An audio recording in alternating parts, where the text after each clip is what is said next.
Okay, we're back. There was a couple more things that I wanted to talk to you about with as far as your back office area here. And the first thing was I wanted to go over plugins a little bit. Okay, so plugins are just kind of like additions that you can have to your WordPress blog. I have a contact. In general, usually the less plugins you have, the better it is as far as getting your let's see. How can I explain this? Google likes to have websites that they can find where the robots can find the stuff real easy. When you have a bunch of plugins in here, one of the things that kind of gives you like a couple of slashes against you is if you have a lot of plugins, it tends to make your site load slower, and that's something that Google doesn't like. They like your site to load real quickly, and that's one of the reasons why I suggested, and I'm going to talk this a little bit later, about using a theme like Thesis, because it's coded and programmed just for optimization with the search engines, because it loads very fast. It's very, I guess, called lightweight is a good way to explain it. Anyway, so the more plugins you have, more it just kind of bogs down your site and it makes it load slower. So it's just a little, a few points against you as far as being able to rank things. With that said, you still do want to have a few of them. I think in the last one I talked about the Akismet plugin, which is a good one to have. You probably, right here, you can just say, if you don't have it, it usually comes with the WordPress. I think it's probably there, but it's probably not active or working. So all you have to do is you have to get an API key before it'll work. So you just click here, you go to the site, they ask you for some general information, your email, they'll send you the key, and then when you want to activate it, you'll just have to plug in that key. It kind of blocks spam and stuff from your folder. I have a contact form. I could probably do without this, because you go to that page, I could probably just put an email address and say, if you have any questions, just email him right here. This, I don't think it really slows things down too much, but sometimes it's handy to be able to have to put a little a table on your blog, and this just makes it a lot easier.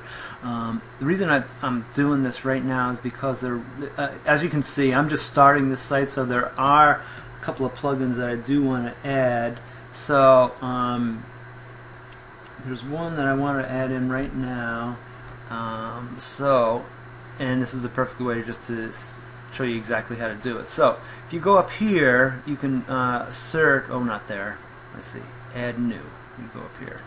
See, I don't do this that often. I don't make sites that often, so sometimes it's kind of slow. I kind of got to relearn myself. So you just can search here.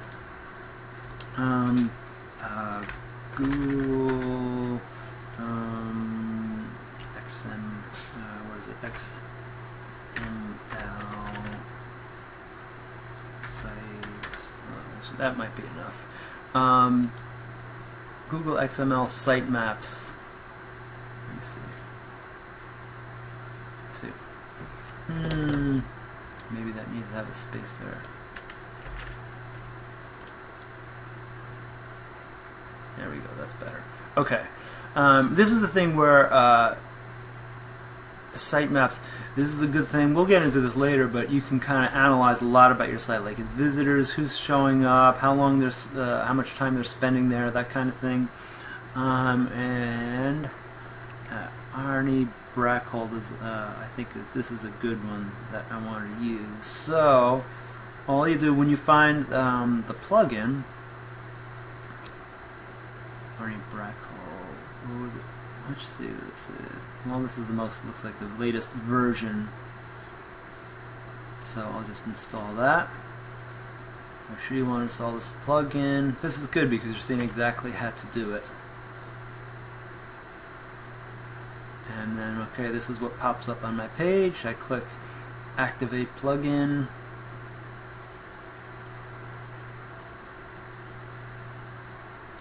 Okay, where to go? Right here. There might be something that I need to add in here for. No, see, when I see this stuff, I don't want to mess with it. So there's probably not anything else I need to do with that one. Okay, so let's just go back to plugins, and you'll see that oh wait, sometimes, like, besides activating it, there will be settings that you need to put in here, and I bet you there's some settings that I don't have yet that I can put in here. The URL to your sitemap index as follows. Okay, you want to write a post with know about your sitemap. Well, probably what this is just telling me that, like I said, this is a new site myself. Let's see. Let me see if this says anything.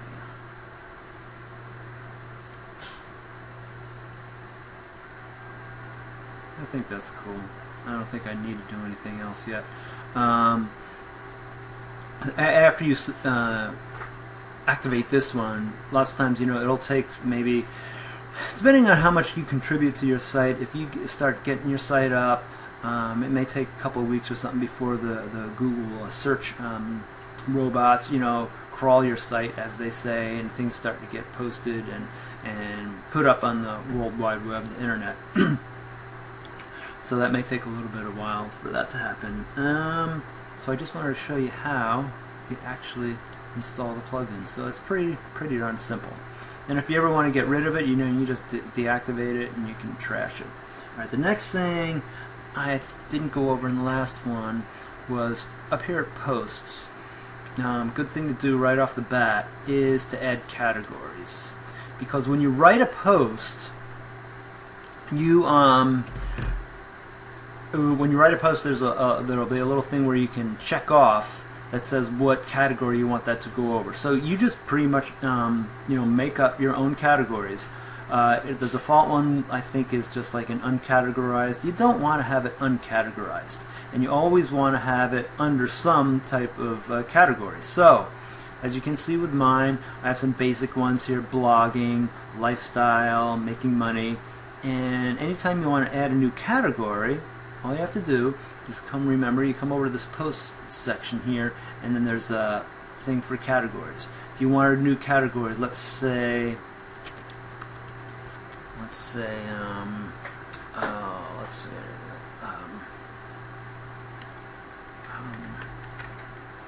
dress.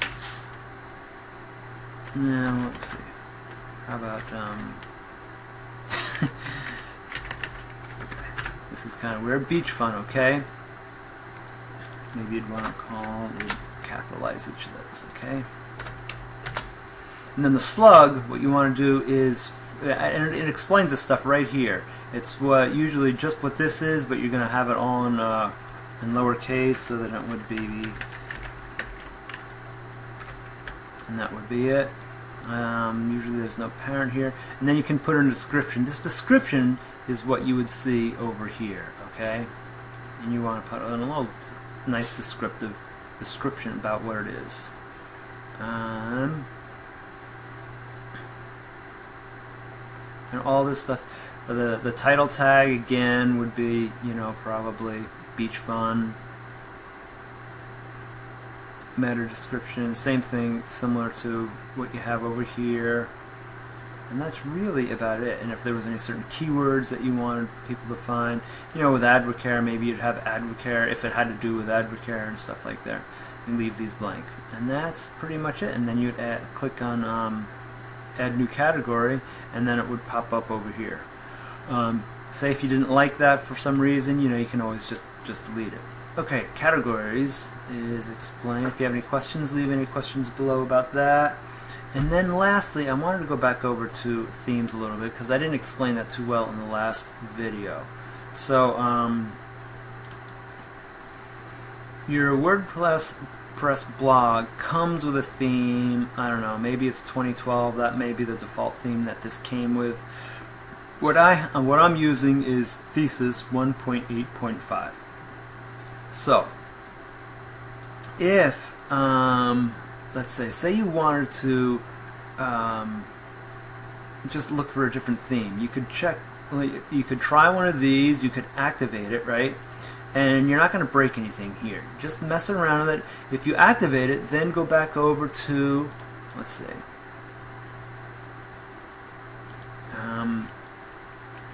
and you just go over to your site and see what it looks like live.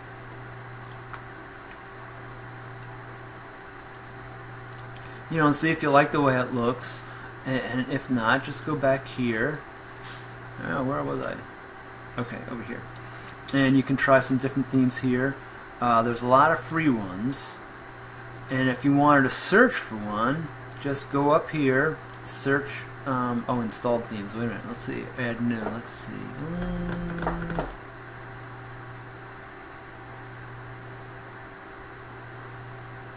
Okay. Then you can just search. I mean, here's a bunch of them that you could look at, and you could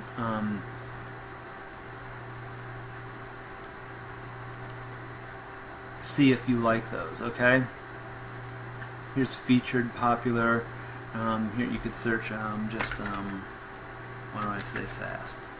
I have no idea what this is going to bring up. But a lot of these are free. Blank slate, that doesn't look so great. You know, and then you click on it, and then you can always preview it here.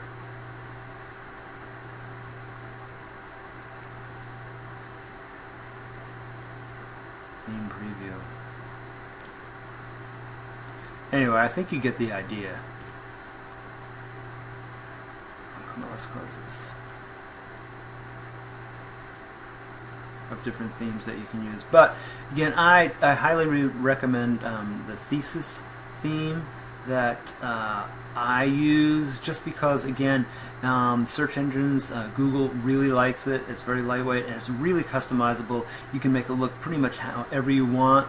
I'm going to have a link down there where you can go through my partner link and get it if you want, and I'll help you definitely customize it the way you want. I mean, I can give you exactly how I did mine, and if you like that, you know, you don't want to make it exactly like mine, but you can do things to tweak it. You can change the header. Actually, why don't I go over here real quick? So, with Thesis, what's cool about Thesis here? So here's the site options. As you can see, title tag. If you decide to get it, we'll just like I did with WordPress, we go through each one of these and tell you, you know, the best way to have a lot of this stuff. But then under the design options, let me just give you a quick thing. So in other words, here you can see you can have all different columns if you want, how wide they are, the header. Anyways, just make a long story short, it's completely customizable, so that it can look very different from what I have. Probably the top blogs that are out there all use Thesis theme. They're that good, and it can support you know, a multi six-figure income blog if you want, because it's just so customizable. It's made just for like people that want to have great blogs that load fast and get ranked in the search engines real high. And I think that was about all I wanted to cover here. Real quickly, again, oh, I wanted to explain the difference. Usually you're going to write posts, okay? And that's the stuff that's going to come up in the beginning as soon as you go to your home page, if you have it set up that way where your most recent post comes up. The biggest difference really between posts and pages is, let me go over to my site and I'll show you, okay? Actually, I have a static page as the front right now anyway. I'm probably going to change that, but it doesn't matter how many posts I write, this static page or this page is always going to be right in the front unless I change it, okay? And then down below it's showing a lot of the recent posts that I've just done. Now the big difference between a page and a post is a page is what you can have linkable up here at the top. A post you cannot have linkable up here. So in other words, my home page, my about page is actually a page. The training room, that's a page. contact me. Those are all pages, and that's what you can put up here or wherever you decide you're going to have it, as far as a linkable thing where you can go to. With posts, you can't do that. And I think that's it for now. I think that's all I want to explain. Again, if I missed anything, leave a comment below.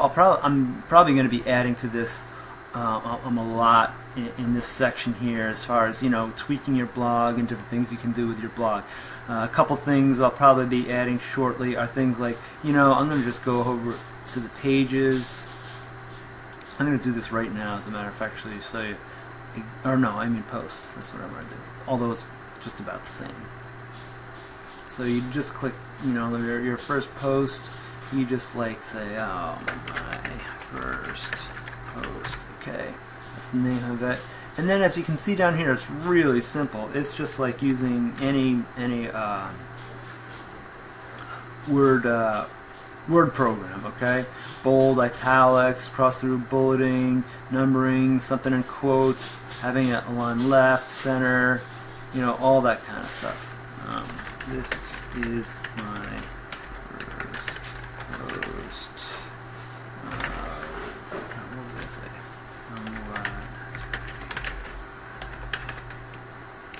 Okay, so just with this here, you can see. Oh, this is good. How do you do this? You might not get 2 lines here. I forget how you do that. Anyway, how did that go?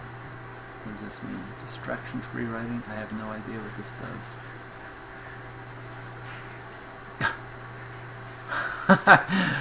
Let's go back. I've never clicked on that before. So, let's leave this page. I guess that's something I've never tried before. So, let's go back to posts and see if it shows up where it is. Oh, here it is. So let's go back there. I never clicked that. Whatever that was. Oh, okay. Distraction-free writing. Never clicked that before. Now I know what it does. I never use it. So, this person, brother. Anyway.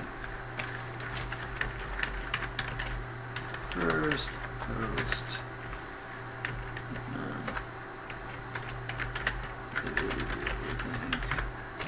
We'll go back to here. Obviously, I mean, like I say, it's real obvious. That would bold it. You know, if you wanted to underline. Let's see. This would stuck this here. That would be a bullet point, you know, and then every time you go down, it would do something else. And you could just, if you click again, it's going to be back over here. Let's see, paste this text. You can change the text color if you want. All this stuff is really pretty much real easy to use. One thing I did want to, I'll go over too. When you have a post on your home page, you can have it so that it shows the whole post, or what you can do is, like, you know, you'll have just like a little synopsis, like the first paragraph or something like that. Let me just do this. And then you'll have like a, you know, to read the rest of this post, blah blah blah. The way you do that is in between, right where you want it to cut off and have people like continue to read the rest of this. You just insert your cursor here and go here. I think this is it. No, here it is, the insert read more tag. Okay, so it'll look like that. And then on your home page, they'll just see this, and then they'll have to click to read the rest of the title. Like, again, I said, a lot of this stuff is, if you know how to use any type of word processing program, that's pretty much all there is to it. And then you always want to hit either save draft, or once you publish it, it's going to be published. There's, let's see, and you always want to have it in a category other than uncategorized. And what's cool about thesis, if you use that theme like I was talking about earlier, you can do all this stuff. SEO stands for Search Engine Optimization, which means this is the stuff you want to put in there to help you get ranked high in the search engines like Google. So you'll be able to put in a meta description, which is, you know, if you search something, there's that little in the sentence or two that you can read under the title of the blog or the post or something in the Google search results. Meta keywords are keywords that you're kind of targeting, like say if it was Advocare 24-day challenge, so you'd put Advocare 24-day challenge, and that will kind of help the search engines know that that's exactly what it's about. I mean, this is just one little piece of the puzzle of getting it up there in the search engines, but you would definitely want to have that here as one of your keywords. And that's pretty much what all I do as far as that optimization goes, as far as your post goes. Alright, I know I kind of rambled a little bit long. I think I covered most of the things I wanted to cover. A page, as you'll see, I'm gonna just leave this page. Is really the same thing as doing a post as far as when it comes to writing it. See how it looks exactly the same? You'd be doing the same thing. Okay, that wraps it up for now. That's all I wanted to cover, but yeah, I'm sure there's going to be some more questions, and I'm going to have some more videos about real specific things, like, you know, how to enter like pictures, that kind of thing, how to put in a video, like say a YouTube video. I'm going to show you all that stuff, and if you have any specific questions to that right away, go ahead and leave them in the comments below, and I'll just make a bunch more videos right in this on this post about how to do all that stuff. Alright, that's it for now.